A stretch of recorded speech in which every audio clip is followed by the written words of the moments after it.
Hey, real estate rock stars! If you've been paying attention at all to the news in the last year, everybody's been talking about the inflation and the rising costs of living.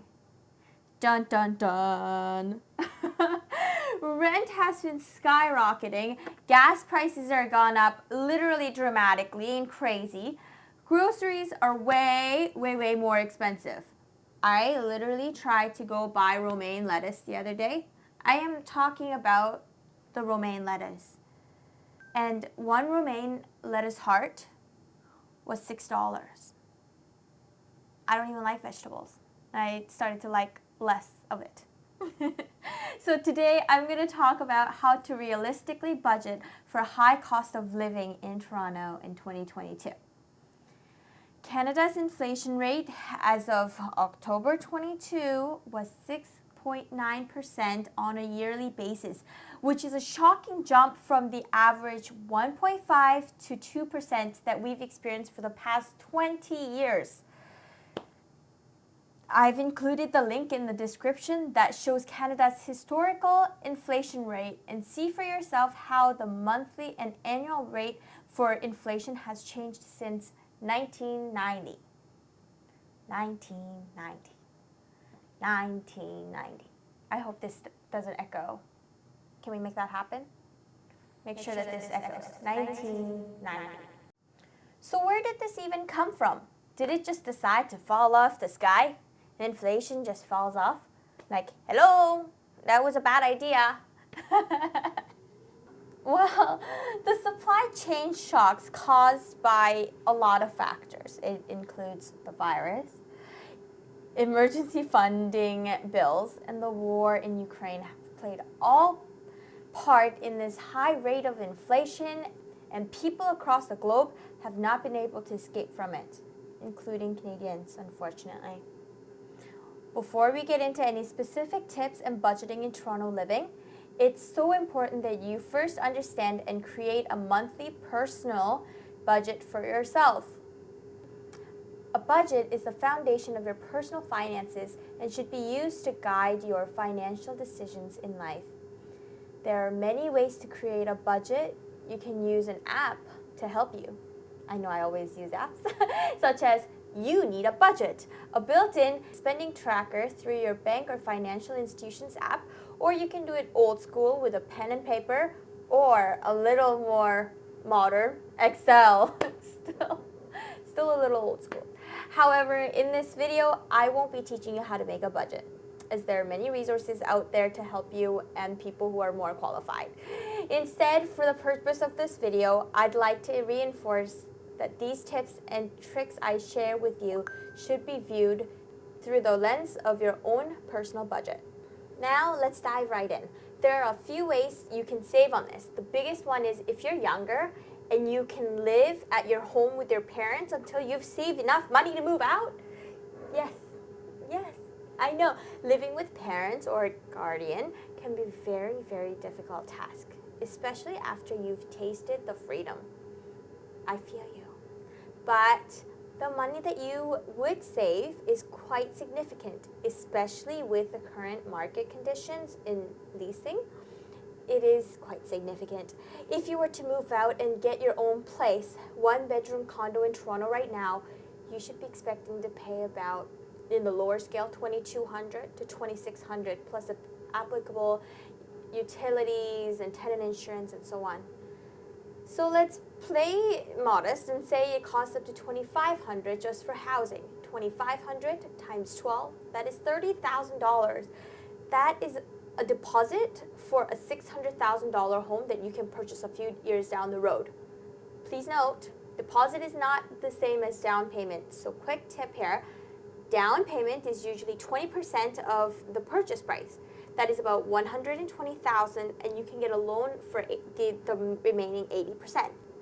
Then once the offer is accepted, you would offer the deposit for the seller to hold the property for you, etc. This usually equates to 5% of the sold price. If you stay at home for a year, save up the money you would have spent on rent and housing, you could have a deposit saved up in a year. That's how it is. So the deposit would have been the 5% of $600,000, which equates to $30,000. And you could save that by living with your parents or guardian in their home. If you need to relocate for work, school, it's best to find roommates or single rooms in shared homes. Or if you just need to get away from family and just, take your time to grow, this might be a more affordable way. Selecting a home in the suburbs or away from downtown can also help lower the cost of your housing. But honestly, everywhere's been expensive. Literally everywhere. So, the next biggest cost that many people face in Toronto is food. I love food and I am guilty of that. Groceries and eating out are another cost that cannot be avoided.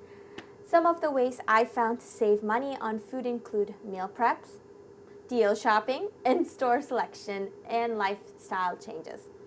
The first thing to consider when buying food is the store. Some locations and grocery chains will charge more for the same product that you can find elsewhere. Some items, such as fruits and vegetables, could be cheaper at an independent grocery rather than national chain. And the location of the store is very relevant. Sometimes we don't think about that, but it really is, because they have to pay for the rent as well and all the other things. There is a premium you pay for shopping downtown, so if possible, try to shop in the locations that are a little further away from the downtown core. Let's say that you end up going to work, away from the downtown core twice a week. Maybe you should consider doing your groceries there and then bringing it down. Maybe.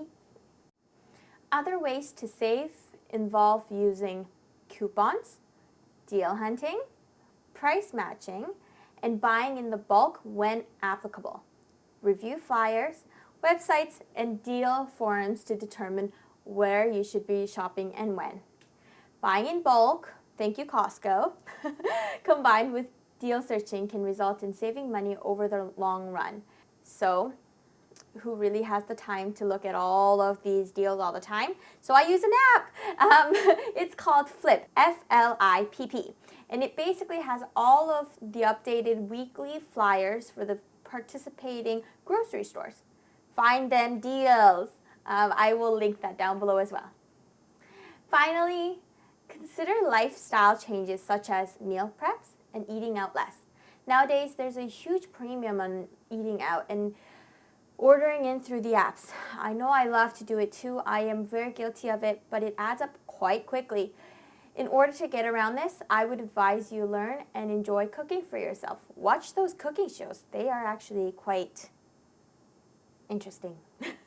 You'll end up eating in more, saving more money, and developing a valuable skill. If you are young or new to Toronto, you've probably been tempted to take part in its nightlife. Going out in Toronto can be fun, but it's very pricey.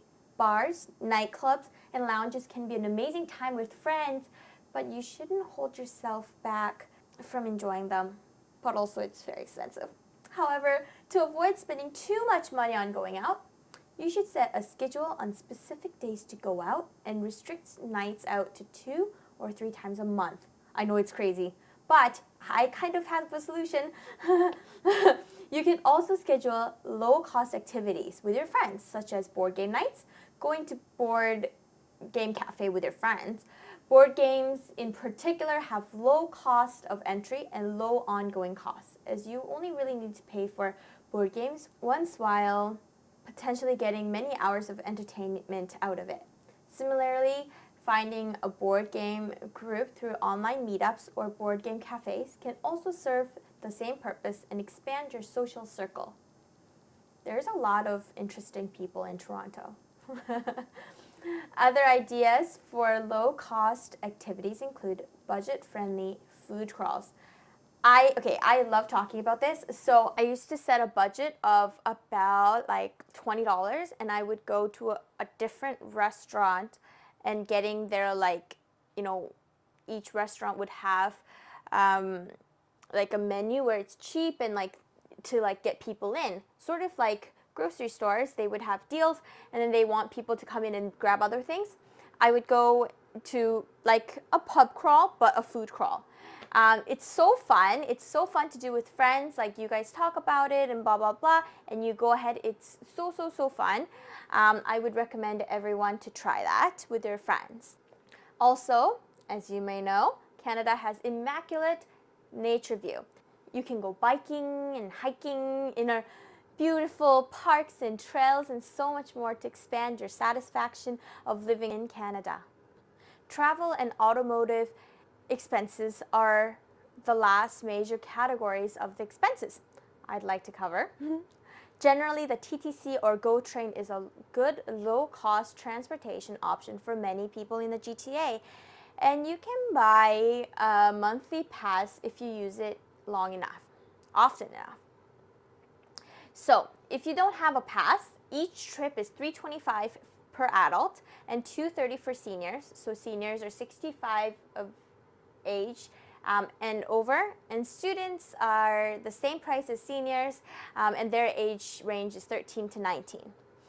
Now, monthly pass may be worth it if you use it long enough. So for adults, for monthly pass is $156, and for seniors or youth, it is $128.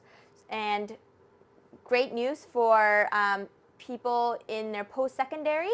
The monthly pass for them is $128.15, and the annual pass is $143. You really should be getting on that annual pass if you use a lot of it. If you own a car, shop around for cheaper insurance rates and maintenance shops. Do not just go and get one quote and be like, you know what, I like that, let's go with it. Just try to get a few more quotes, and then you will still have time to decide. Cutting down on ride sharing and taxis are also good method of cutting costs. We sometimes do not understand how much we spend for the convenience. And yes, I have to admit, Uber is so convenient, but it's quite pricey as well. But it is really, really convenient. Now that we've looked at some of the main costs of individuals living in Toronto, let's take a look at the spending budget and what it looks like. So I've estimated $1,500 to $2,500 for a place. Utilities is $150. Tenant insurance of $30 a month. For groceries and eating out, $300 to $400 a month. For entertainment, $50 to $100 a month. For TTC, either $140 per month for a Presto Pass, or $500 to $1,000 for car lease, gas, insurance payments. And that roughly, I just like to budget higher so that you're prepared for it. That totals up to $43.20 a month.